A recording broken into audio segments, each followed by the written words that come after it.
चीन की rare earth निर्यात पाबंदी, कैसे उल्टा पड़ा दांव, सिमट गई कमाई।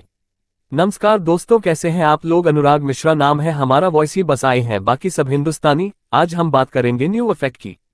2024-25 में चीन ने रणनीतिक निर्णय लेते हुए रेयर अर्थ मैग्नेट्स और अन्य महत्वपूर्ण तत्वों के निर्यात पर सख्त पाबंदियां लगा दी। इसके पीछे मकसद था विदेशों पर दबाव बनाना और घरेलू सप्लाई चेन को प्राथमिकता देना। लेकिन इसका असली असर चीन की अपनी रेवेन्यू और ग्लोबल व्यापार स्थिति पर उल्टा पड़ गया। जानिए कैसे। चीन का रेयर अर्थ सेक्टर, दुनिया में दबदबा। दुनिया के कुल रेयर अर्थ उत्पादन में चीन की हिस्सेदारी लगभग 60% है और रिफाइनिंग शुद्धिकरण में 90% तक की हिस्सेदारी है। मोबाइल, इलेक्ट्रिक गाड़ियां, रक्षा उपकरण, टीवी और अक्षय ऊर्जा में प्रयोग होने वाले ये तत्व चीन के लिए स्ट्रेटेजिक हथियार भी हैं। क्यों लगाया निर्यात बैन। 2024 के अंत और 2025 की शुरुआत में अमेरिका और यूरोप द्वारा चीनी इलेक्ट्रिक गाड़ियों व टेक्नोलॉजी सामान पर भारी टैरिफ लगाए गए। जवाबी तौर पर चीन ने rare earth magnets, gallium, germanium जैसी सामग्री के निर्यात पर लाइसेंस और पाबंदी लागू कर दी। निर्यात के लिए नई लाइसेंस व्यवस्था में काफी देरी और कड़े कागजात की मांग शुरू कर दी गई, जिससे सप्लाई और डिले हो गए। बूमरैंग इफेक्ट, चीन की कंपनियों की कमाई में गिरावट। चीन के रेयर अर्थ मैग्नेट प्रोड्यूसर की एक्सपोर्ट से 18% से 50% तक रेवेन्यू आती है। अब निर्यात में बाधा और चीन के अंदर भी डिमांड कमजोर होने से कंपनियों की बिक्री दोनों तरफ से दब गई है। अप्रैल और मई 2025 में कई मीडियम और स्मॉल प्रोड्यूसर को अपनी प्रोडक्शन में 15% तक कटौती करनी पड़ी। मई 2025 में रेयर अर्थ मैग्नेट्स का निर्यात 74% गिर गया। अमेरिका को निर्यात तो 93% तक घट गया। वैश्विक प्रतिक्रिया और भारत पर असर। अमेरिका, यूरोप, भारत समेत दुनिया भर की कंपनियों की मैन्युफैक्चरिंग पर जबरदस्त असर पड़ा।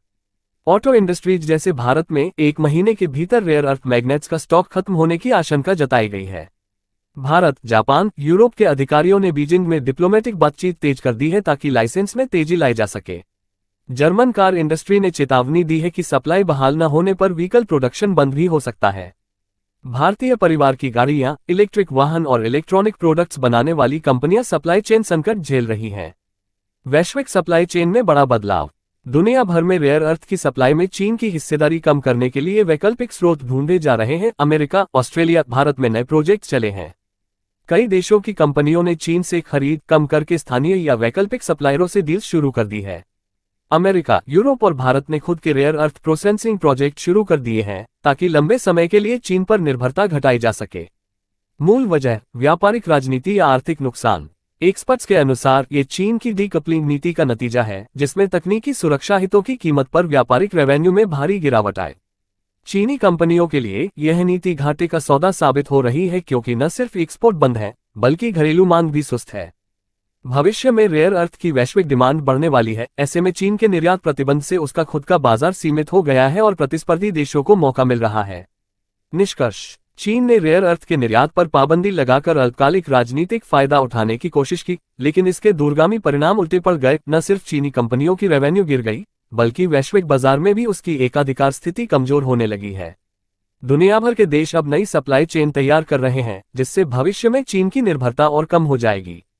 हाल ही में राजस्थान में दुर्लभ पृथ्वी खनिजों, रेयर अर्थ मिनरल्स का एक बड़ा भंडार मिला है। ये खोज मुख्य रूप से बाड़मेर, जालौर और बालोतरा भाटीखेड़ा क्षेत्र में हुई है।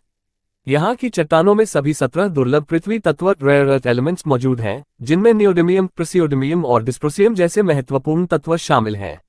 ये खोज भारत के लिए रणनीतिक रूप से बहुत अहम मानी जा रही है, क्योंकि इससे देश की आयात पर निर्भरता कम होगी। यह व्यापारिक निर्णय, जिसमें पॉलिटिकल दबदबा तो है, पर इकोनॉमिक हकीकतों ने रणनीति को उल्टा कर दिया, यानी बूमरैंग इफेक्ट।